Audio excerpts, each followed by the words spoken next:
तो बेटा आज का जो टॉपिक है बेटा वो है इलेक्ट्रिक फ्लक्स। मैंने आपको लास्ट क्लास में समझाया था बेटा electric field lines. Electric field lines की सबसे पहली प्रॉपर्टी थी कि वो पॉजिटिव से निकलेगा और नेगेटिव पे आएगा। दूसरी प्रॉपर्टी बेटा कि लाइन के ऊपर टेंजेंट क्या बताएगा, लाइन की डायरेक्शन। थर्ड प्रॉपर्टी था बेटा कि दो लाइंस कभी भी आपस में इंटरसेक्ट नहीं करेगा। क्यों नहीं करेगा आपको समझा दिया था। अगर दो लाइंस आपस में इंटरसेक्ट करेगा तो एक पॉइंट पे दो टेंजेंट बनेंगे, मतलब एक लाइन की दो डायरेक्शन, जो कि पॉसिबल नहीं है because the electric field intensity is a vector quantity. Fourth property था बेटा कि इलेक्ट्रिक फील्ड लाइंस जब भी निकलेगा तो हमेशा नॉर्मल टू सरफेस होगा और आएगा तब भी नॉर्मल टू द सरफेस होगा। और पांचवा प्रॉपर्टी था बेटा कि electric field lines are the discontinuous curve. आज हम आगे चलेंगे इलेक्ट्रिक फ्लक्स। तो इस टॉपिक को एक बार लिंक कर लें बेटा। बड़ा टेढ़ा सा टॉपिक है तो बहुत टाइम कंज्यूमिंग है, काफ़ी टाइम खाएगा तब जाके आ पाएगा। इलेक्ट्रिक फ्लक्स में सबसे पहला वर्ड ऐसे करके समझिए बेटा कि मेरे पास एक प्लस क्यू चार्ज है। कौन सा बेटा? प्लस क्यू चार्ज है। तो इस प्लस क्यू चार्ज से लाइंस बाहर निकलेगा, इस तरीके से लाइंस बेटा बाहर निकल रहा है और बेटा हम लोग ऐसे लाइंस बाहर निकल रहा है और हम लोग ये देखना चाहते हैं बेटा कि इस वाले एरिया से कितना लाइंस इसको पेनिट्रेट करेगा, इसको पास करेगा। तो जितना भी लाइंस इसमें से पास करेगा वही इस वाले एरिया का क्या बनेगा, इलेक्ट्रिक फ्लक्स। फिर से बोल देता हूँ, ये प्लस क्यू चार्ज है, इससे लाइंस बेटा बाहर निकल रहा है और हम लोग सिंपल ये देखना चाहते हैं कि इस वाले एरिया में से कितना लाइंस पास कर रहा है। तो यहाँ से जितना भी लाइंस इसको पास करके बाहर निकलेगा वही इस एरिया का क्या बनेगा, इलेक्ट्रिक फ्लक्स। सपोज करें मैं आपसे बोलता कि इस वाले एरिया से तीन लाइंस, सपोज करें चार लाइंस बाहर निकल रहा है, तो इस वाले एरिया का इलेक्ट्रिक फ्लक्स 4 होगा। इलेक्ट्रिक फ्लक्स का जो सिंबल है दैट्स द phi। फिर समझ लो, अगर इसमें से 4 लाइंस बाहर निकला तो इस वाले एरिया का इलेक्ट्रिक फ्लक्स 4 होगा। इस वाले एरिया में से अगर 3 लाइंस बाहर निकला तो इस वाले एरिया का इलेक्ट्रिक फ्लक्स 3 होगा। अब सपोज करें यहाँ पे कोई चार्ज रखा होगा, उस दीवार पे कोई चार्ज है और हम देखना चाहते हैं कि इसके अंदर से कितना लाइंस इसको पास करके उस तरफ निकल रहा है। तो जो भी लाइंस इसको पास करके उस तरफ निकलेगा वही इस एरिया का इलेक्ट्रिक फ्लक्स होगा। मेरे ख्याल से शब्द का मीनिंग आपके दिमाग में। देखो बेटा इसकी जब कैलकुलेशन करेंगे तो इसकी कैलकुलेशन में सबसे पहले बड़ा इंपॉर्टेंट वर्ड समझो। आधा घंटे से इसकी मीनिंग समझाऊंगा, क्वेश्चन उसके बाद कराऊंगा। एक बहुत इंपॉर्टेंट वर्ड है बेटा एरिया। सबने एरिया का नाम सुना हुआ है, 9th 10th से हम लोग पढ़ते आ रहे हैं एरिया। पर हमें यहाँ पे जो पढ़ना है बेटा दैट्स द एरिया वेक्टर। फिर समझ लो दैट्स द एरिया वेक्टर। तो गलती नहीं करना, इसका मतलब समझना। अगर ये आ गया तो इलेक्ट्रिक फ्लक्स पे आ जाएगा और गॉस थ्योरम भी आ जाएगी। एरिया वेक्टर का मतलब बेटा सपोज करें मेरे पास that's the x axis, that's the y axis और दैट्स द जेड एक्सिस। यहाँ पे मैंने किसी स्क्वायर को रखा, इसका लंबाई भी a और चौड़ाई भी a, ये भी a और ये भी a। सपोज करें the coordinates are the a, b, c, d। अगर मैं आपसे कहूं कि मुझे इसका एरिया निकालना है, क्या निकालना है बेटा? ये जो मेरे सामने स्क्वायर है, इस वाले स्क्वायर का मुझे एरिया फाइंड करना है। तो 9th 10th का बच्चा, 11th क्लास का बच्चा अगर इसका एरिया फाइंड करेगा तो वो एरिया को आसान सी भाषा में क्या बोलेगा, सर लेंथ इंटू ब्रेड्थ कर दो। लेंथ इंटू ब्रेड्थ करेंगे तो दैट्स द a स्क्वायर, इतना सा क्वार्टर होगा। और यहाँ पे जो वर्ड है दैट्स द एरिया वेक्टर। फिर समझो कौन सा बेटा? That's the area vector. तो अगर हम एरिया वेक्टर की बात करें तो आप 11th क्लास का याद करें थोड़ा सा, क्रॉस प्रोडक्ट। अगर हम a स्क्वायर को और बोलें तो simply we can say that's the a cross a, और a क्रॉस a को 9th 10th में 11th में क्या बोलेगा, a स्क्वायर। अगर हम 11th क्लास में वर्ड देखें बेटा दैट्स अ क्रॉस प्रोडक्ट याद करें, that's the a cross b। तो इस a क्रॉस b का फॉर्मूला था बेटा ab sin थीटा। फिर समझें ab sin थीटा और इनटू में ईटा। यहाँ पे जो वर्ड है ईटा, इसको समझें। ईटा मेरे ख्याल से बहुत बच्चों को याद भी होगा। ईटा का मतलब होता है बेटा यूनिट वेक्टर। कौन सा बेटा? ईटा इज द यूनिट वेक्टर। और जो यूनिट वेक्टर है ये हमें किसकी डायरेक्शन बताएगा, a क्रॉस b की। फिर समझ लो eta is the unit vector and gives the direction of a cross b। और हमेशा कैसा होता है बेटा, ऑलवेज, हमेशा क्या बेटा, always perpendicular to the a vector and the b vector. फिर समझिए a क्रॉस b का formula is the ab sin theta और theta is the angle between a and b और eta is the unit vector always perpendicular to the a vector and the b vector.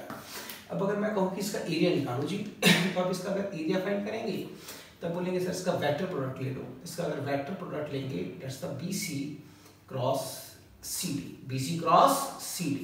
तो अगर BC cross CD लेगा तो इस फॉर्मूले के according that's the BC का मैग्नीट्यूड, दैट्स द CD का मैग्नीट्यूड और that's the sine theta, that's the sine theta ये आएगा। और यहाँ पे theta is the angle between the BC and the CD, और BC और CD में एंगल कितना बन रहा है बेटा 90 degree.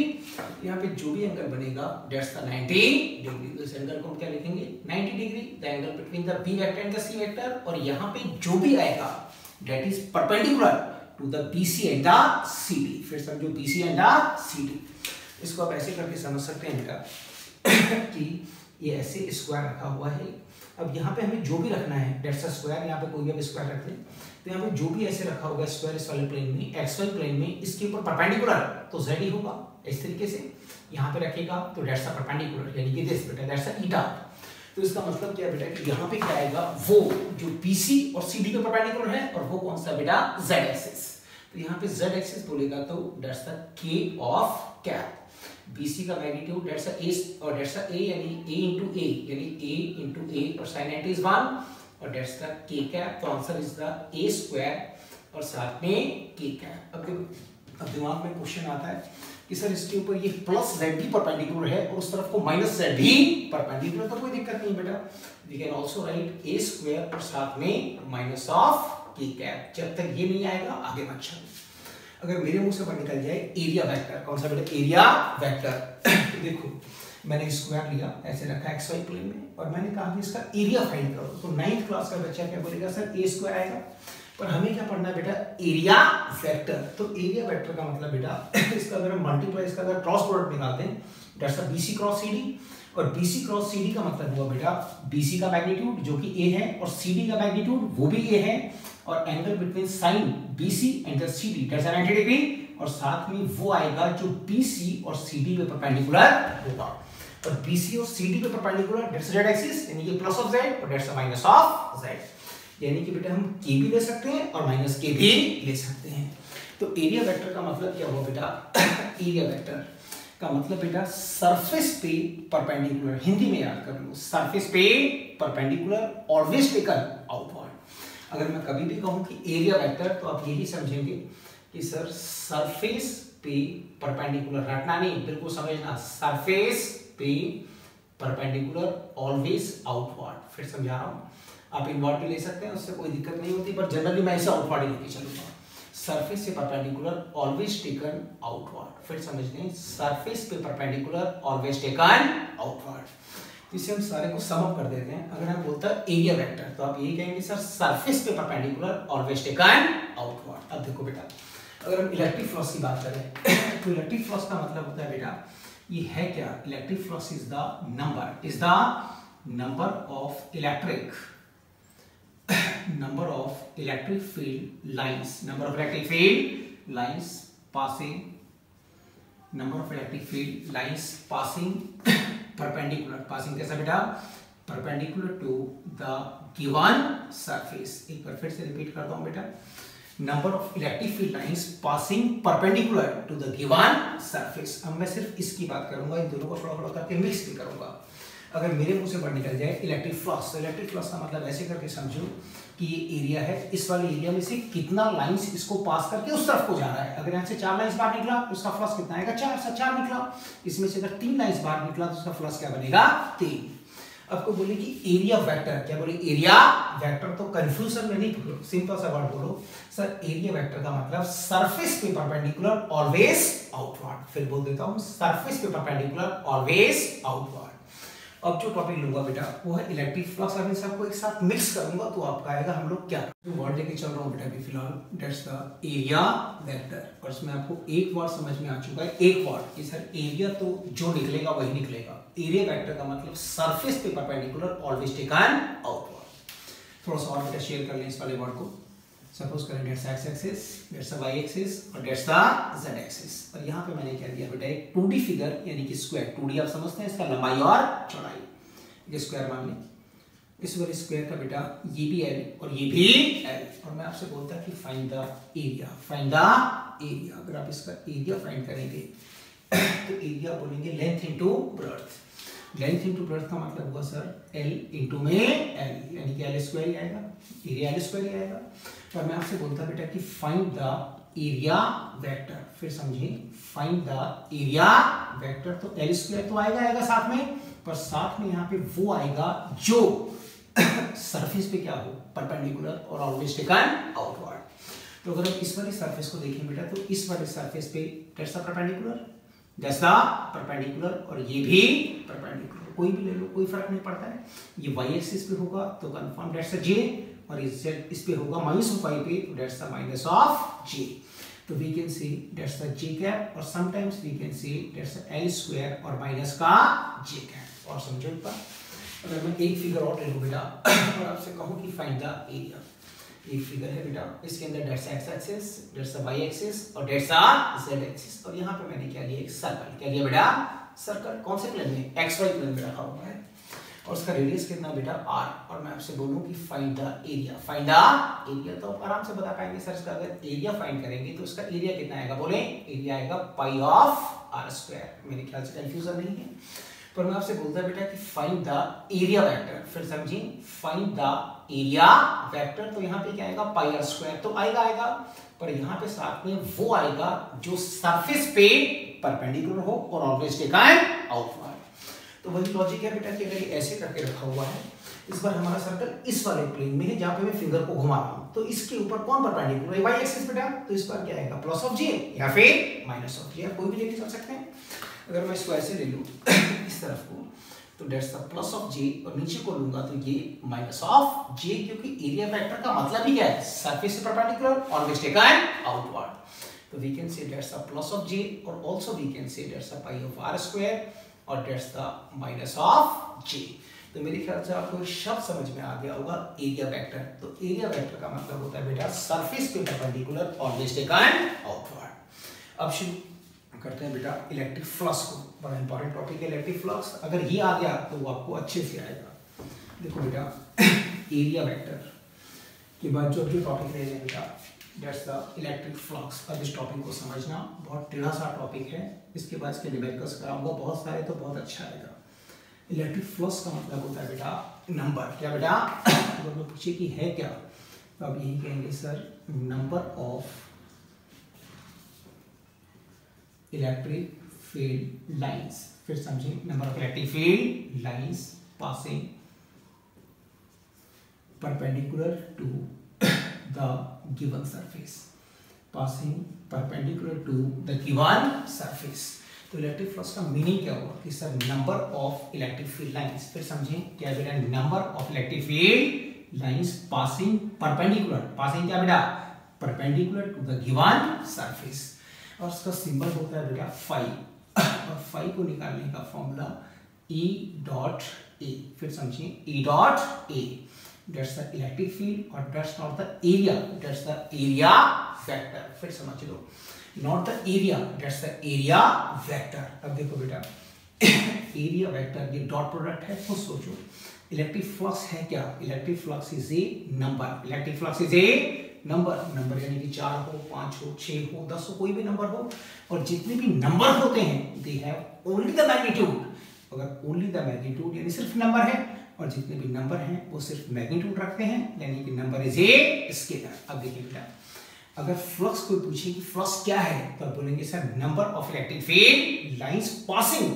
Perpendicular to the given surface, और सिंबल क्या है बेटा फाई, और निकालने का formula E dot A is the electric field, और A is not the area, that's the area vector. अब समझो कि फ्लक्स एक नंबर है, और जितने भी नंबर हैं वो स्केलर हैं, इसका मतलब जो फ्लक्स है दैट्स ए स्केलर क्वांटिटी। कौन सी क्वांटिटी, स्केलर क्वांटिटी। अगर ये स्केलर क्वांटिटी है तो इस मल्टीप्लाई को हम क्या मानेंगे, स्केलर प्रोडक्ट, फिर समझिए क्या मानेंगे, स्केलर प्रोडक्ट यानी कि डॉट प्रोडक्ट, और वही 11वीं क्लास का formula that's the E, that's the A, और that's the cos theta. Scalar product यानी कि डॉट प्रोडक्ट, तो फॉर्मूला क्या बना बेटा, EA cos थीटा, और यहाँ पे जो थीटा है, theta is the angle between the direction of electric field and direction of area vector. फिर समझ लो theta is the angle between the direction of electric field and direction of area vector. गलती मत कर देना, area vector बोले तो surface पे परपेंडिकुलर हमेशा आउटवर्ड, और that's the angle between the direction of electric field and direction of area vector. अब इस वाले वर्ड को लेके थोड़ा सा चलते हैं, बेटा इसको थोड़ा सा समझाते हैं क्या कहना चाह रहा है। सपोज करें मैंने यहाँ पे छोटा सा एरिया ले लिया, अब इस वाले एरिया के अंदर that's the electric field, that's the electric field. अब देखिए बेटा, अगर ये इलेक्ट्रिक फील्ड है दैट्स इलेक्ट्रिक फील्ड, और इस वाली सरफेस का अगर हम फ्लक्स फाइंड करें तो आपको अभी समझाया था बेटा कि एरिया या एरिया वेक्टर, तो आंसर आएगा sir that's the area vector, मतलब सरफेस पे परपेंडिकुलर ऑलवेज टेकन आउटवर्ड। तो देख बेटा, अगर मैं इस साइड की बात करता हूं और इस साइड से क्या निकालूं, फ्लक्स, तो फाई को निकालने का फॉर्मूला इलेक्ट्रिक फील्ड ई आएगा, साथ में ए आएगा, और यहाँ पे cos theta, theta is the angle between direction of electric field and direction of area vector. तो देख बेटा, इस साइड से that's the direction of electric field और दैट्स द एरिया वेक्टर, तो these two are in the same direction, तो angle is the 0 degree. तो we can see the flux that's the E into में A and the cos 0 is 1। अब देख बेटा, अगर हम इस वाले फेस की बात करें तो मैंने आपसे बोला था एरिया वेक्टर का मतलब सरफेस पे परपेंडिकुलर ऑलवेज टेकन आउटवर्ड, तो ये भी एरिया वेक्टर और ये भी एरिया वेक्टर। अगर मैं इस साइड से क्या फाइंड करूं, फ्लक्स, तो फाई को निकालने का फॉर्मूला EA और दैट्स द कॉस, और यहाँ पे that's the direction of electric field और दैट्स द एरिया वेक्टर। तो इस बार these two are in the same opposite, तो these two are in opposite direction, तो एंगल कितना आएगा बेटा 180 डिग्री। तो that's the E into A और that's the -1, तो इसका मतलब that's the minus of E dot A।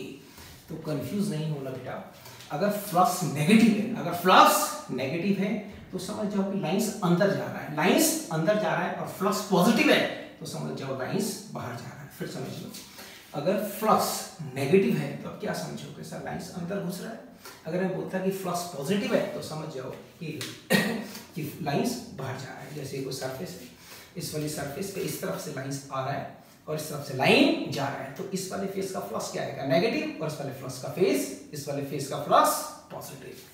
तो देख बेटा, इलेक्ट्रिक फ्लक्स का मतलब क्या समझाया गया, that's the number of electric field lines passing perpendicular to the given surface, और फाई को निकालने का फॉर्मूला होता है E dot A, that's not the area, that's the फिलहाल एरिया वेक्टर है, और एरिया वेक्टर का मतलब सरफेस पे perpendicular always taken outward only in 2 dimension, only in 2 dimension, 3 dimension अभी समझाऊंगा।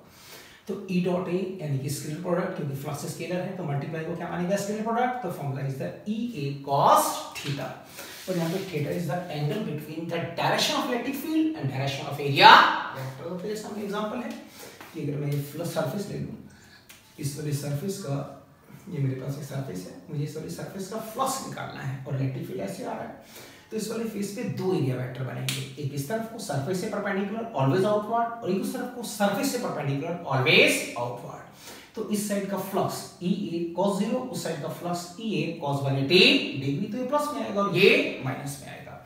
अगर फ्लक्स पॉजिटिव आ रहा है तो कंफ्यूज मत हो, अगर फ्लक्स पॉजिटिव है तो समझ जाओ कि लाइंस उससे बाहर जा रही है, और फ्लक्स नेगेटिव है तो समझ जाओ कि लाइंस उसके अंदर आ रही है। छोटे-छोटे 3 क्वेश्चन करवा रहा हूं, हर एक क्वेश्चन में एक ही वर्ड है बेटा, find the electric flux. Diagram को बार-बार चेंज कर रहा हूं ताकि आप एरिया वेक्टर का मतलब समझ जाओ। क्वेश्चन क्या बेटा, फाइंड द इलेक्ट्रिक फ्लक्स, और हमारा फर्स्ट क्वेश्चन है बेटा, मेरे पास एक ऐसे फिगर मेंशन है, दैट्स अ स्क्वायर, इस वाले स्क्वायर के अंदर दैट्स द इलेक्ट्रिक फील्ड, ये गिवन है हमें क्वेश्चन में, दैट्स द इलेक्ट्रिक फील्ड, ये मेंशन है, और हमसे बोला गया बेटा कि find the electric flux, find the electric flux. तो देखो बेटा, इस वाले फेस का अगर हम फ्लक्स अगर हम फाइंड करें फाई, तो फाई को निकालने का फॉर्मूला EA और that's the cos theta, concept theta वही रहेगा, that's the EA cos theta. तो देखें, अगर यहाँ पे फाइंड करेगा तो फाई को निकालेगा तो इलेक्ट्रिक फील्ड का अमाउंट E ही मेंशन है, एरिया A ही मेंशन है, और यहाँ पे cos एंगल बिटवीन द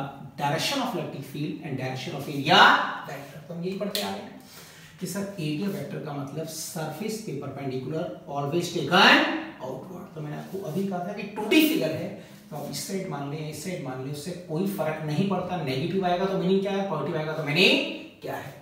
तो इस कंडीशन में that's the area vector surface पे परपेंडिकुलर ऑलवेज टेकन आउटवर्ड, और that's the direction of electric field. तो again the answer is 0 degree, so the electric flux is the E into A। इसका next figure ले रहे हैं बेटा, वही question है फाइंड द इलेक्ट्रिक फ्लक्स। पर इस बार क्वेश्चन ऐसे मेंशन है कि मुझे एक ऐसे स्क्वायर मेंशन है इस तरीके से, और डेट्स द इलेक्ट्रिक फील्ड। गलती नहीं करना, डायग्राम समझाऊंगा अभी।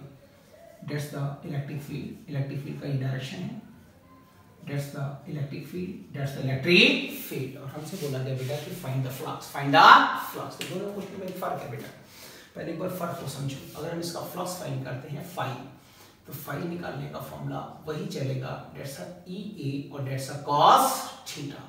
तो इसमें इलेक्ट्रिक फील्ड ई ही आएगा, एरिया ए मेंशन है तो ए ही आएगा, पर यहाँ पे cos angle between the direction of electric field and direction of area vector. तो कंफ्यूजन नहीं बेटा। उस वाली फिगर को अगर आप देखेंगे तो उस वाली फिगर में जो शीट था वो शीट ऐसे था और लाइंस ऐसे आ रही थी। फिर समझ लें, इस वाली फिगर में, फर्स्ट फिगर में इलेक्ट्रिक शीट ऐसे है और लाइंस ऐसे आ रही है फर्स्ट फिगर में, ठीक है बेटा। डेट्स इलेक्ट्रिक फील्ड और डेट्स द एरिया वेक्टर। आपको दिख गया सेम डायरेक्शन।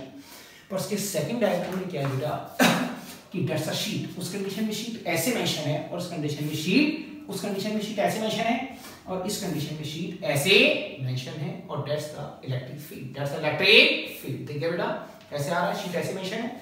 और एरिया वेक्टर का मतलब सरफेस के परपेंडिकुलर ऑलवेज टेकन आउटवर्ड। तो confirm that's the area vector. और एरिया वेक्टर अगर ऐसे होगा तो angle between E and A is the 90 degree.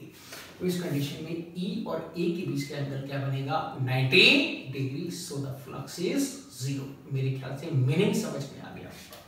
वहां पे दोबारा समझें, हमें दो डायग्राम मेंशन है और हमसे बोला गया जी फाइंड द फ्लक्स। तो फर्स्ट केस में शीट ऐसे मेंशन है, डेट्स द इलेक्ट्रिक फील्ड और डेट्स द एरिया वेक्टर, ठीक है बेटा। और सेकंड डायग्राम में फर्स्ट में शीट ऐसे है और सेकंड डायग्राम में यही शीट इसने ऐसे रखा हुआ है और जो इलेक्ट्रिक फील्ड है वो ऐसे आ रहा है इस तरीके से, डेट्स द इलेक्ट्रिक फील्ड और डेट्स द एरिया वेक्टर। मतलब सरफेस से परपेंडिकुलर ऑलवेज टेकन आउटवर्ड। इस केस अगर हम और बना दें बेटा, वो क्वेश्चन कॉम्पिटिशन लेवल पे आता रहा है। वो क्वेश्चन ये है बेटा, एक बार समझना क्वेश्चन को। इसने बोला कि मेरे पास एक शीट है, ऐसे शीट मेंशन है, dates a sheet, sorry change करें, डेट्स अ बेटा शीट। और इस वाली शीट के अंदर इसने क्या करा बेटा, इस बार इस वाली शीट के ऊपर देखेंगे तो अब that's the area vector, no doubt आपको आ गया होगा। पर इस बार इसने क्या करा बेटा कि जो इलेक्ट्रिक फील्ड है वो इलेक्ट्रिक फील्ड ऐसे नहीं है इस वाली कंडीशन में, that's the electric field at the angle of 30 degree. Question को समझिए, हमसे फर्स्ट केस में आपको समझा दिया, सेकंड केस समझा दिया, अब थर्ड केस समझा रहा हूं कि अगर इलेक्ट्रिक फील्ड किसी एंगल पे आ रही है तो देखो बेटा इस कंडीशन में डेट्स इलेक्ट्रिक फील्ड और डेट्स द एरिया वेक्टर। तो कॉन्सेप्ट को समझो एक बार। लॉजिक क्या बोलता है बेटा, phi equals to E A cos theta, E A cos theta. तो कंफ्यूज नहीं होना है, कॉन्सेप्ट सिखा दूंगा। यहाँ पे इलेक्ट्रिक फील्ड का अमाउंट अगर आप ध्यान से देखें तो इलेक्ट्रिक फील्ड ई है, एरिया ए ही मेंशन है, डेट्स द एरिया वेक्टर। और theta is the angle between the direction of electric field और डायरेक्शन ऑफ एरिया वेक्टर। वो कितना मेंशन है, 30 डिग्री। तो इस वाले कॉन्सेप्ट में that's the E, that's the ए और इस वाले पार्ट में that's the cos 30 degree, cos 30 degree. फिर समझ लें, direction between theta is the angle between the direction of electric field and direction of area vector. Area vector तो वही रहेगा कि सरफेस पे परपेंडिकुलर, कहीं से भी मान लो सरफेस पे perpendicular, that's the area vector, that's also with area vector और that's the electric field at the angle of 30 degree. तो यहाँ पे एंगल क्या आएगा, 30 डिग्री। तो उस कंडीशन को we can say that's the e into a and the cos 30 का value is the root of 3/2। In this way we will find out. तीनों क्वेश्चन एक बार फिर से रिपीट कर देता हूँ। पहले क्वेश्चन में फ्लक्स निकालना है, शीट ऐसे है, इलेक्ट्रिक फील्ड ऐसे है। दूसरे क्वेश्चन में शीट ऐसे है और इलेक्ट्रिक फील्ड ऐसे है। और तीसरे क्वेश्चन में शीट ऐसे है और इलेक्ट्रिक फील्ड ऐसे है eight the angle of 30 degree with the area vector. ये कॉन्सेप्ट था। इसके बाद छोटा सा क्वेश्चन और ले लेते हैं बेटा, उससे कंफ्यूजन होगा वो आपका खत्म हो जाएगा, उसको एक बार समझिए। देखो इसका नेक्स्ट क्वेश्चन ले लेते हैं बेटा। मेरे पास एक रिंग ऐसे मेंशन है, इसका रेडियस कितना मेंशन है, r। और हमसे क्वेश्चन में कहा गया, इस वाले क्वेश्चन में आपको दिख रहा है कि that's the area vector, that's the area vector. और इस बार बोला गया कि that's the direction of electric field at the angle of 60 degree.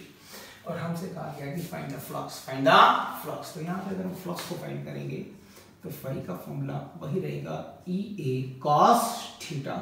तो इसमें गलती क्या होगी, E area is the pi of r square, area is the pi of r square और theta is the angle between the direction of electric field and direction of area vector. तो इसको ऐसे करके समझिए कि दैट्स द इलेक्ट्रिक फील्ड और that's the area vector. तो ये एंगल नहीं आएगा बेटा, ये एंगल आएगा। इन दोनों के बीच में एंगल कितना है बेटा, 30 डिग्री।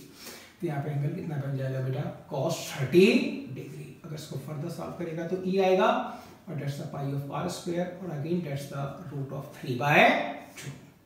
अब तक आप ये समझ चुके हैं बेटा कि इलेक्ट्रिक फ्लक्स का मीनिंग क्या होता है।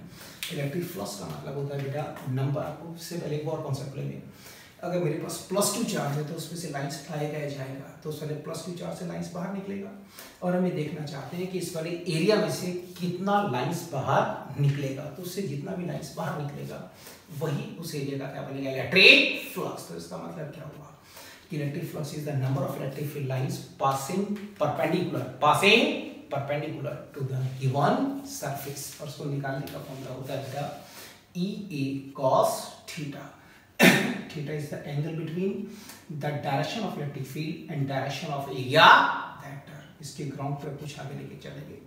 अगर फिगर 2D है, कौन सा फिगर है बेटा 2D, तो एरिया वेक्टर का मतलब सरफेस पे परपेंडिकुलर ऑलवेज टेकन आउटवर्ड। ऊपर का ले लो या नीचे का ले लो उससे कोई फर्क नहीं पड़ता।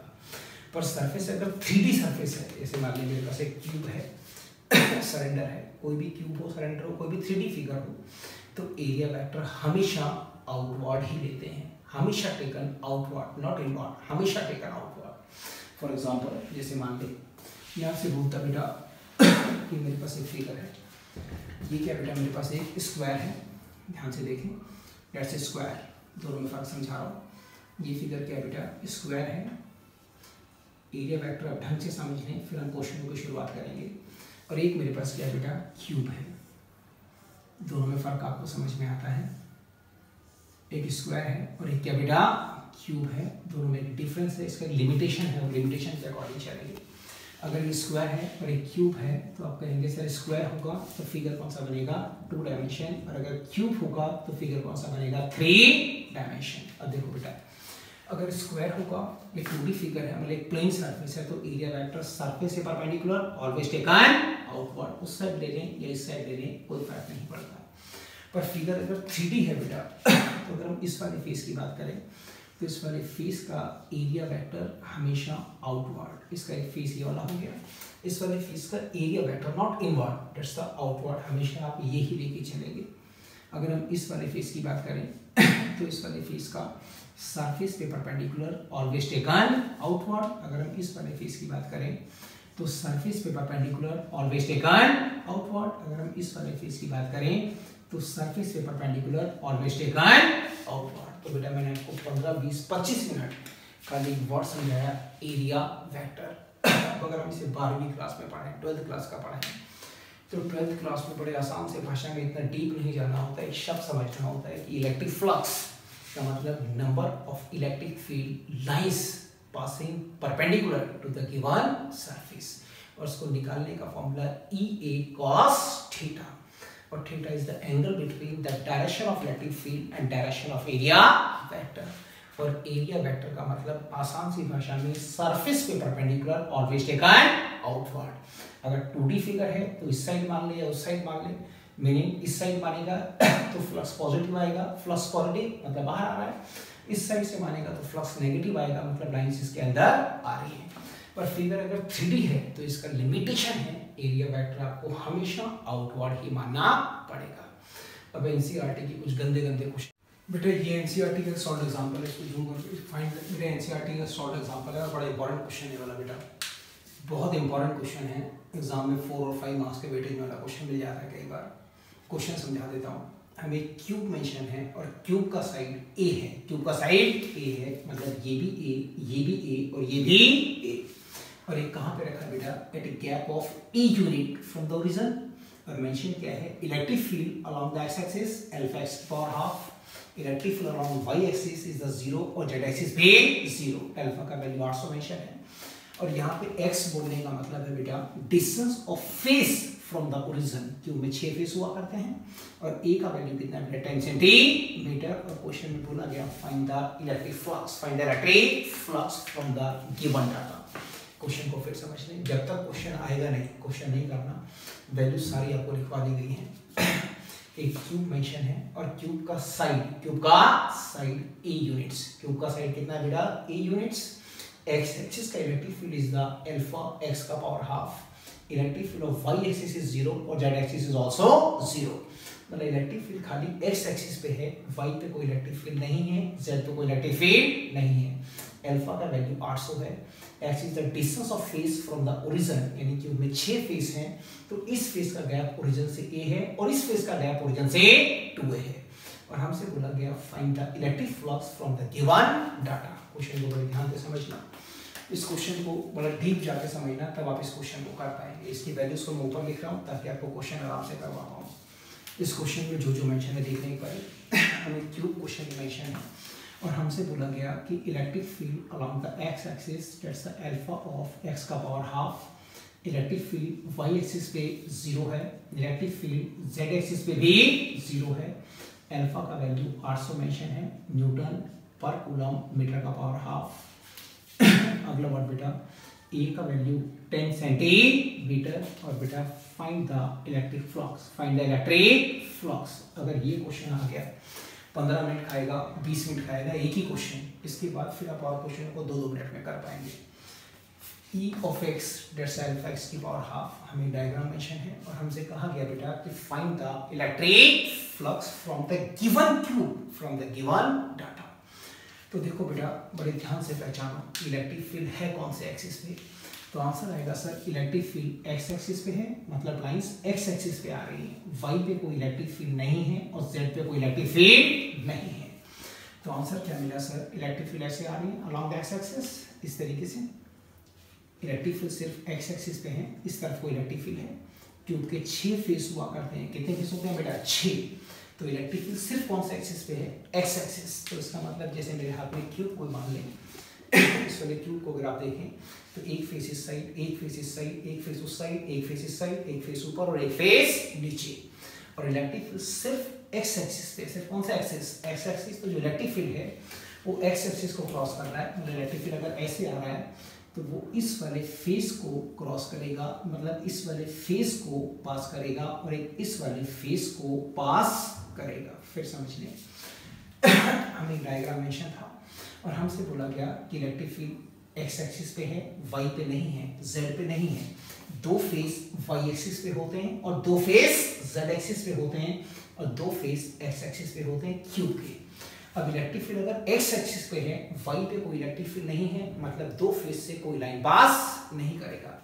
जेड एक्सिस पे कोई इलेक्ट्रिक फील्ड नहीं है, मतलब 2 फेस से फिर इलेक्ट्रिक फील्ड पास नहीं करेगा, लाइन से उसको पॉइंटेड नहीं करेगा, लाइन से उसको पास नहीं करेगा।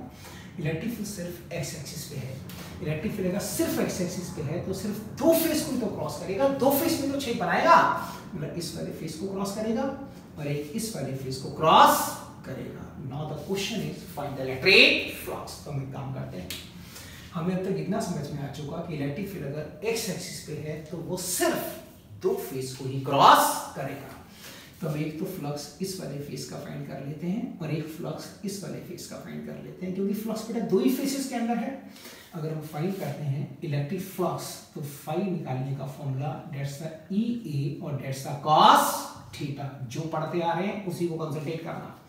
अगर हम फाइंड करेंगे flux of first face, flux of first face, तो इलेक्ट्रिक फील्ड दैट्स द ए और दैट्स द cos थीटा। बड़े ध्यान से समझना, फ्लक्स फाई बराबर ई ए cos थीटा, तो फ्लक्स खाली 2 ही फेस को क्रॉस करेगा, 2 फेस को, एक फेस ये वाला और एक फेस ये वाला। वाई पे इलेक्ट्रिक फील्ड नहीं है तो इस फेस से भी नहीं करेगा, इस फेस से भी कोई लाइन पास नहीं करेगा और जेड पे भी नहीं है तो जेड वाले पे भी नहीं करेगा। तो फाई 1 को फाइंड करने का फॉर्मूला है ई ए cos थीटा, पर इलेक्ट्रिक फील्ड तो एक्स एक्सिस पे है तो that's the E of x, that's the ए और दैट्स द cos थीटा। अब सोचो अगर मुझे ये वैल्यू फाइंड मिल जाए, ये वैल्यू मिल जाए और एंगल मिल जाए तो we can find the value of phi 1। तो एक एक करके मार्क करो। अगर हम वैल्यू फाइंड करें ई ऑफ एक्स, तो ई ऑफ एक्स का वैल्यू कितना है बोले अल्फा एक्स का पावर हाफ, हमें गिवन है क्वेश्चन में। और उसमें क्वेश्चन में कहा भी है कि x है क्या बेटा, x is the distance of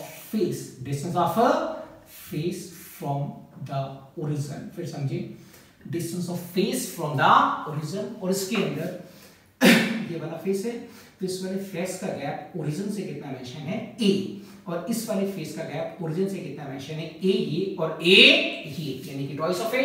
पर फिलहाल हम इस वाले फेस पे हैं तो इस वाले फेस का गैप ओरिजिन से कितना मेंशन है, a। तो यहाँ पे x is the distance of face from the origin, तो इस कंडीशन में x इज द a। तो e ऑफ x का value is the alpha of a का पावर हाफ। फर्स्ट वैल्यू मिल गया। सेकंड नंबर पे अगर हम a की बात करें, इसकी बात करें बेटा a, फॉर्मूला बोल रहा हूं EA cos theta. Now a is the area, या एरिया ऑफ फेस, तो आंसर आएगा sir a is the area of face. वो आपको साफ दिख रहा है कि क्यूब का साइड a है तो ये भी a और ये भी a, तो उस वाले फेस का एरिया कितना आएगा बेटा, a स्क्वायर। और थर्ड नंबर पे थीटा, बिल्कुल आपको आधा घंटा सिर्फ मैंने थीटा ही समझाया है। तो theta is the angle between the direction of electric field and direction of area vector. Direction of electric field and direction of area vector, तो लगाओ होती इसके अंदर that's the direction of electric field और area vector का मतलब क्या समझाया, इस सरफेस पे परपेंडिकुलर ऑलवेज टेकन आउटवर्ड। तो सोचो अपने आप, सरफेस पे परपेंडिकुलर ऑलवेज टेकन आउटवर्ड, तो 2D है 3D है, तो आंसर आएगा सर 3D है, तो हमेशा आउटवर्ड, दैट्स एरिया वेक्टर।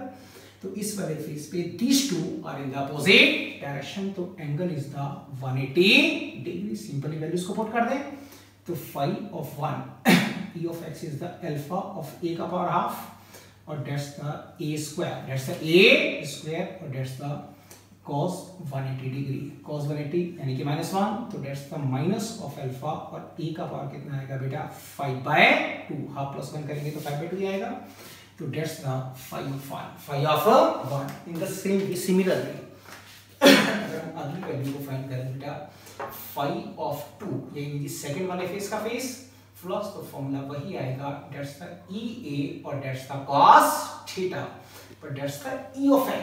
रटना नहीं, बड़े ध्यान से समझना, एक एक वैल्यू को निकालो। अगर हम सबसे पहले फर्स्ट वैल्यू फाइंड करते हैं बेटा E of x, तो that's the alpha of x का पावर हाफ ही आएगा, और x वही है क्या, डिस्टेंस ऑफ फेस। फिर समझिए x क्या बेटा, डिस्टेंस ऑफ फेस कहां से, फ्रॉम द ओरिजिन। फिर समझिए distance of face from the origin, x क्या बोला, distance of face from the origin. तो देखते हैं हम फर्स्ट फेस पे हैं, सेकंड फेस पे हैं, तो now we are at the second face. अगर हम सेकंड फेस पे हैं बेटा, तो ओरिजिन से सेकंड फेस का जो गैप आएगा दैट्स a या 2a, तो आंसर आएगा सर 2a। तो सेकंड वाले फेस में the distance of face from the origin यानी कि x इक्वल्स टू कितना आएगा बेटा, twice of a। Values put करेगा तो अल्फा आएगा, और दैट्स ट्वाइस ऑफ a, और दैट्स होल का पावर हाफ। आगे सॉल्व करेगा, दैट्स √2, दैट्स अल्फा, और दैट्स a का power half. e of x आ गया। Now we have to find the value of other values, ये हम निकाल चुके हैं। अगर हम सेकंड नंबर पे a फाइंड करें तो a is the area of face. फिर समझिए a इज द क्या बेटा, एरिया ऑफ फेस, और एरिया ऑफ फेस फिर से a स्क्वायर ही आएगा क्योंकि साइड तो a ही मेंशन है। और थर्ड नंबर पे theta is the angle between the direction of electric field and the area vector. बार बार आधा घंटा क्या समझाया, एरिया वेक्टर। तो एरिया वेक्टर का मतलब क्या था बेटा, सरफेस पे परपेंडिकुलर ऑलवेज टेकन आउटवर्ड। तो खुद पहचानो कि that's the direction of electric field और दैट्स द एरिया वेक्टर, मतलब सरफेस से परपेंडिकुलर ऑलवेज टेकन आउटवर्ड। तो इस कंडीशन में these two are in the same direction, तो यहाँ पे जो एंगल निकलेगा दैट्स द 0 डिग्री। अब इसको अगर वहां पे हम सब्स्टिट्यूट करेंगे बेटा phi of 2, तो इसका वैल्यू कितना आएगा √2, और that's the alpha, that's the a का power half, and the area of face is the a square, and that's the cos 0, and the cos 0 is 1 बेटा। तो आंसर क्या निकला, √2 अल्फा, और that's the a का पावर 5/2। तो बेटा मैंने phi 1 भी निकाल लिया और phi 2 भी निकाल लिया, मतलब मैंने ये निकाल लिया कि इस वाले फेस में कितने छेद बनेंगे और इस वाले फेस में कितने छेद बनेंगे। अब देखो बेटा, अब एक शॉर्टकट सिखा रहा हूं। फ्लक्स क्या है, स्केलर। फ्लक्स क्या है बेटा, स्केलर। रट जाओ, इस लाइन को रट्टा मार जाओ। फ्लक्स स्केलर है तो ऐसे रटो, S for scalar, S for sum, S for scalar, S for sum, कि कोई भी अगर स्केलर क्वांटिटी है तो उसमें खाली सम ही करते हैं। तो आपने इस वाले फेस का फ्लक्स निकाल लिया और इस वाले फेस का फ्लक्स निकाल लिया। अब मुझे याद आया फ्लक्स तो स्केलर है, S for scalar, S for some.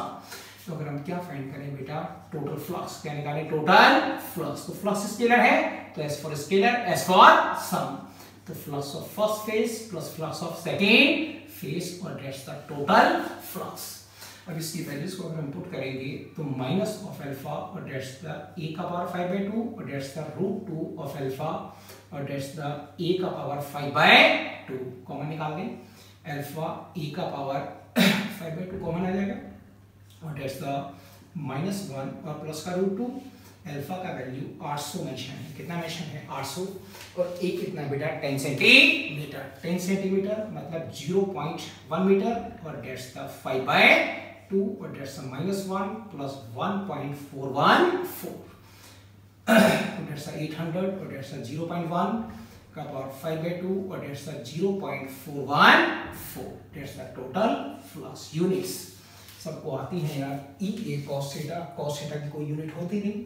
Electric field is the newton per coulomb और area is the metre square. तो उसका यूनिट क्या बना बेटा, न्यूटन पर कूलम और दैट्स द मीटर स्क्वायर। अब इस क्वेश्चन को एक बार दोबारा से समझना, जब तक ये क्वेश्चन ना आए आगे मत चलना। सबसे गंदा क्वेश्चन ये बेटा, ये क्वेश्चन बोर्ड्स में आ चुका था, 2015 का क्वेश्चन है। इससे लास्ट क्वेश्चन जो आपको कराया उसमें मैंने 12-15 मिनट लगाया। इस क्वेश्चन में मुश्किल से 3 या 4 मिनट का क्वेश्चन है। देख बेटा, मुझे क्यूब मेंशन है और क्यूब का साइड कितना मेंशन है, 10 सेंटीमीटर, और उसका ओरिजिन से गैप भी कितना है, 10 सेंटीमीटर, यानी कि that's x axis, that's the y axis और that's the z axis, that's origin. Cube का साइड 10 सेंटीमीटर, ओरिजिन से गैप कितना, 10 centimetre. Electric field x axis पे अल्फा ऑफ एक्स, वाई पे कोई इलेक्ट्रिक फील्ड नहीं, जेड पे कोई इलेक्ट्रिक फील्ड नहीं। अल्फा का वैल्यू 500 मेंशन है। X is the distance of face from the origin, और उसने क्वेश्चन क्या बोला, फाइंड द फ्लक्स। तो सबसे पहले एक बार क्वेश्चन में ये सोचो कि इस वाले क्यूब में 6 फेस हैं और 6 फेस में 2 एक्स एक्सिस पे, 2 वाई एक्सिस पे और 2 जेड एक्सिस पे। तो इलेक्ट्रिक फील्ड है कौन से एक्सिस पे, एक्स एक्सिस पे है। इलेक्ट्रिक फील्ड अगर एक्स एक्सिस पे है तो इलेक्ट्रिक फील्ड ऐसे ही आएगा, that's the direction of electric field. तो कंफर्म वो फिर से 2 ही फेस को क्रॉस करेगा, एक इस वाले फेस को और एक इस वाले फेस को। 2 ही फेस को तो क्रॉस करेगा क्योंकि 2 फेस एक्स एक्सिस पे होते हैं, 2 फेस वाई एक्सिस पे होते हैं और 2 फेस जेड एक्सिस पे होते हैं।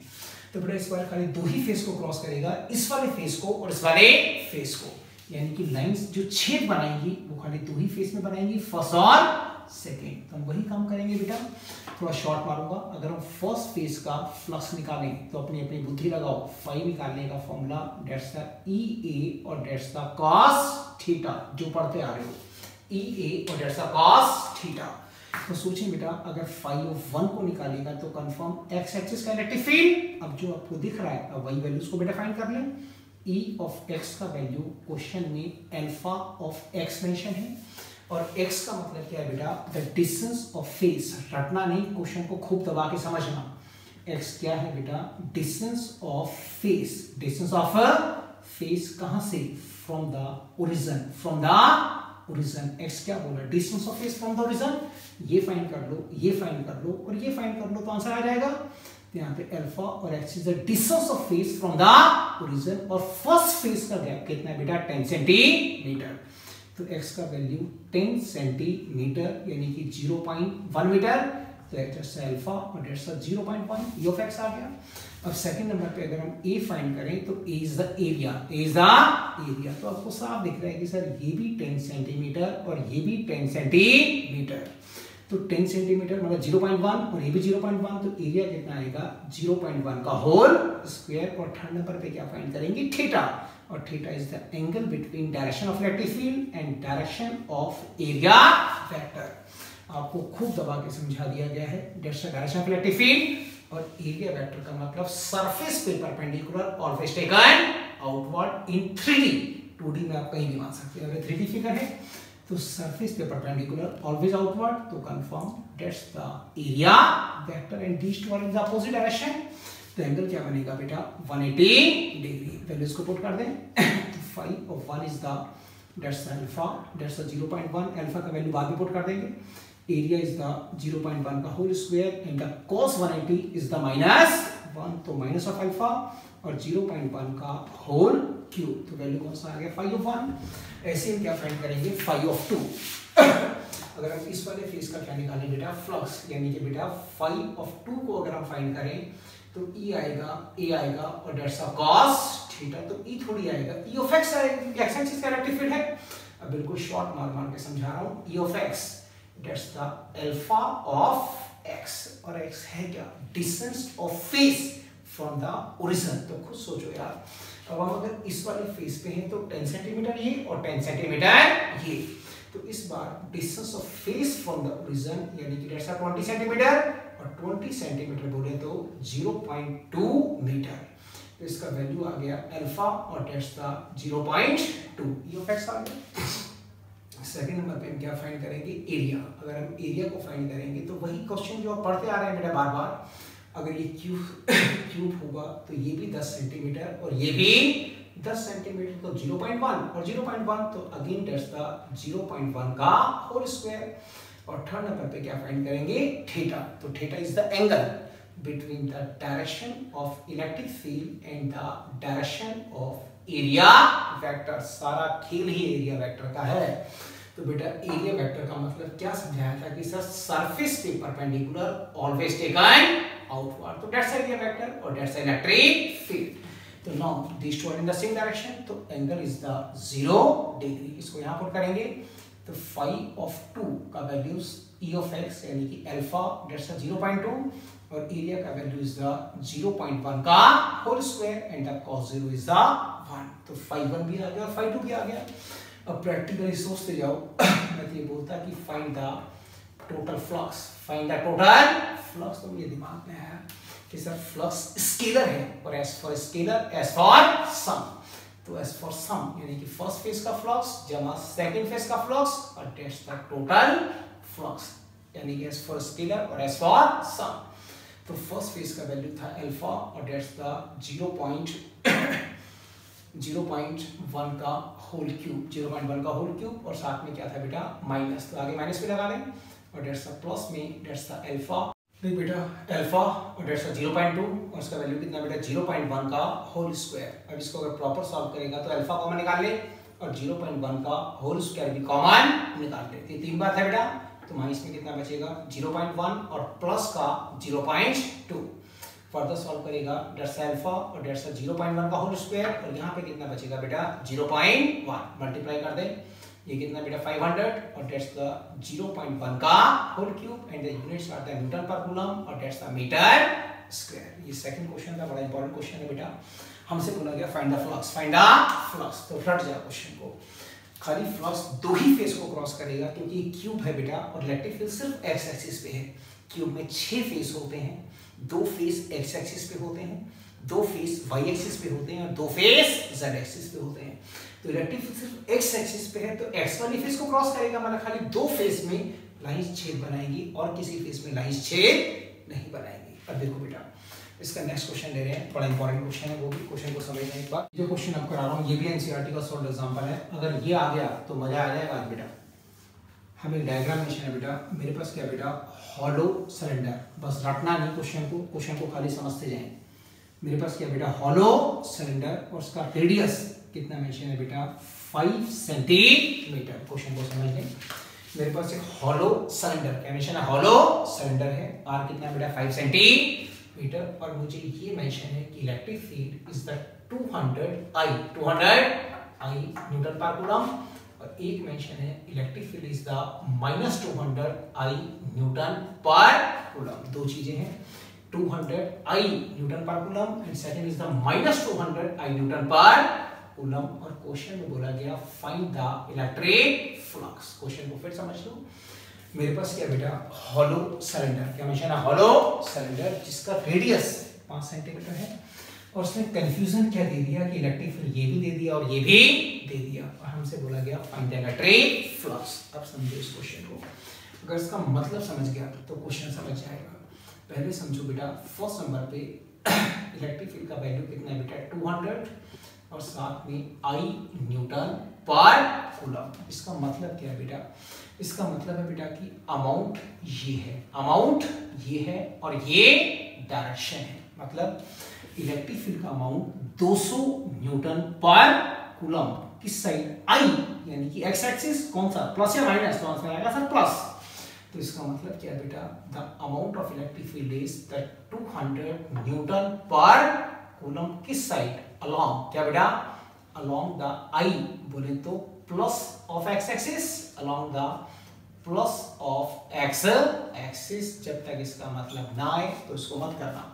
Electric field is the 200 I newton per coulomb. तो बेटा ये अमाउंट है और ये I डायरेक्शन है।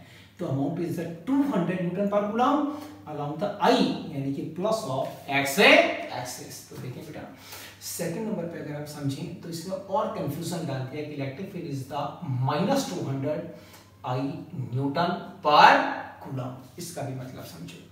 इसका मतलब क्या है बेटा? Electric field is the 200 newton per coulomb पर along the minus of I, along the minus of I, along the क्या? Minus of I axis, minus of I axis, minus of I मतलब that's the negative of the x axis. तो confusion नहीं करना इसके अंदर। 200 newton per coulomb amount है, plus I की तरफ को है, 200 न्यूटन पर कूलम है, माइनस I की तरफ को है। 200 होता है, माइनस 200 इलेक्ट्रिक फील्ड नहीं होता है बेटा। तो इसको अगर हम और थोड़ा सा डीप समझा दें तो इस वाली वैल्यू को हम ऐसे लिख सकते हैं, कंफ्यूजन नहीं रखना। इसको मैंने क्या लिखा? 200 और that's the minus of I, minus of I newton per coulomb. तब भी मतलब हुई है sir amount 200 newton per coulomb along the minus of I axis, minus of I यानी कि along the negative of the x axis. अब समझो इस क्वेश्चन को। देखो बेटा एक हॉलो सिलेंडर है, अंडरस्टूड है कि सर ये एक्स एक्सिस और ये वाई एक्सिस। तो देखो बेटा इलेक्ट्रिक फील्ड का वैल्यू कितना है? 200 newton per coulomb along the plus of x axis यानी कि इस तरफ को इलेक्ट्रिक फील्ड का अमाउंट है 200 newton per coulomb. Second number पे इलेक्ट्रिक फील्ड का अमाउंट 200 न्यूटन पर कूलम पर along the negative of the x axis. तो आपको दिख रहा है sir that's the minus of x axis. तो इस तरफ को जो इलेक्ट्रिक फील्ड है उसका अमाउंट -200 नहीं बेटा, इसका अमाउंट कितना है बेटा? 200 न्यूटन पर कूलम। ये कहना चाह रहा है। मतलब 200 newton per coulomb along the plus of I और यहाँ पे 200 newton per coulomb along the minus of I, plus of I, plus of x axis इस तरफ को आ रहा है, माइनस ऑफ I मतलब इस तरफ को आ रहा है। अब देखो बेटा अगर हम फ्लक्स फाइंड करें, अगर हम इस वाले फेस का फ्लक्स निकालें, क्या निकालें बेटा? फ्लक्स। तो बिल्कुल रटने की कोशिश नहीं करना। इस फेस का अगर फ्लक्स निकालेगा तो फाई का वही फॉर्मूला दैट्स द EA और दैट्स द cos थीटा। अपने आप बताओ the amount of electric field is the 200 and the area, इस वाले एरिया को ध्यान से देखिए, R कितना है बेटा? 5 सेंटीमीटर। R कितना मेंशन है? 5 सेंटीमीटर। तो इसके एरिया कितना आएगा? पाई 5 सेंटीमीटर मतलब 0.05 का होल स्क्वायर, पाई स्क्वायर। और यहाँ पे theta is the angle between the direction of electric field and the area vector. तो आपको साफ दिख रहा है कि that's the direction of electric field और एरिया वेक्टर पूरी क्लास में एरिया वेक्टर समझाया है। ये 2D नहीं है 3D है। तो बेटा सरफेस के perpendicular always taken outward, always taken outward. तो दैट्स द इलेक्ट्रिक फील्ड और दैट्स द एरिया वेक्टर। तो these two are in same direction. तो angle is the 0 degree, so that's the cos 0 and the cos 0 is the 1, so that's the 200, that's the pi और that's the 0.05 का whole square, that's the flux of left hand side. ऐसे ही बेटा अगर इस वाले face का क्या फाइंड करें? फ्लक्स। इस वाले फेस का अगर हम फ्लक्स निकालें तो प्रैक्टिकली सोचें, अगर इस वाले फेस का अगर हम फ्लक्स निकालेंगे बेटा तो फाई निकालने का वही फॉर्मूला दैट्स द EA और दैट्स द cos थीटा। तो देखिए बेटा इलेक्ट्रिक फील्ड का अमाउंट तो वही है 200 and the area R is the 5 centimetre. तो area is the pi into 0.05 वही बेटा पाई आर स्क्वायर। और फिर से theta is the angle between the direction of electric field and the direction of area vector. कितनी बार समझाऊं area vector? Area vector का मतलब बेटा 2D नहीं है 3D है, 3D हॉलो सिलेंडर। तो तो एरिया वेक्टर का मतलब बेटा सरफेस पे perpendicular always taken outward, that's the area vector. तो again eastward in same direction, तो एंगल इज द 0 डिग्री। तो इस वाले पार्ट का फ्लक्स पे कितना आ गया 200 और दैट्स द पाई और दैट्स द 0.05 का होल स्क्वायर। तो मैंने फ्लक्स लेफ्ट हैंड साइड का निकाल दिया और फ्लक्स राइट हैंड साइड का निकाल दिया। अब अगर मैं बोलता बेटा कि फाइंड द टोटल फ्लक्स, रटना नहीं, बार बार कह रहा हूं, फाइंड द टोटल फ्लक्स। तो फ्लक्स स्केलर होता है, एस फॉर स्केलर और एस फॉर सम। तो flux of left hand side plus flux of right hand side और दैट्स द टोटल फ्लक्स। फिर समझाएं, इसका वैल्यू दैट्स द 200 और दैट्स द पाई और दैट्स द 0.05 का होल स्क्वायर, cos 0 बटा 1 हो चुका था और that's the 200 that's the pi और दैट्स द 0.05 का होल स्क्वायर। तो answer is the twice, answer is the twice of 200 that's the pi, values आप लगा सकते हैं, दैट्स द 0.05 का whole square Newton per coulomb और दैट्स द मीटर स्क्वायर। बड़ा इंपॉर्टेंट क्वेश्चन है, ये भी एनसीईआरटी के एडिशन का क्वेश्चन है बेटा। क्वेश्चन था एक हॉलो सिलेंडर है, radius 5 centimetre, 2 electric field mention है, बोला गया फाइंड द फ्लक्स।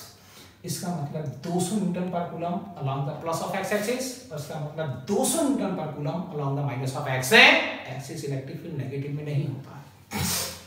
तो देख बेटा फर्स्ट पार्ट में लेफ्ट हैंड में इलेक्ट्रिक फील्ड 200 है, माइनस ऑफ एक्स एक्सिस पे, माइनस ऑफ एक्स एक्सिस पे अमाउंट तो 200 ही है और that's the area vector surface से परपेंडिकुलर ऑलवेज टेकन आउटवर्ड। इस पार्ट में that's the area vector surface से परपेंडिकुलर ऑलवेज टेकन आउटवर्ड। तो दोनों फेस का फ्लक्स निकाल लो और दोनों को आपस में ऐड कर दो। अभी बेटा इलेक्ट्रिक फ्लक्स के अंदर एनसीईआरटी के ही 5 क्वेश्चन 6 क्वेश्चन और बेटा पेंडिंग है। उसके बाद फिर चलेगा गॉस थ्योरम, मतलब नेक्स्ट क्लास में गॉस थ्योरम की शुरुआत हो जाएगी। ठीक है बेटा, आज आप इस वाले काम को नोट्स बनाना ढंग से।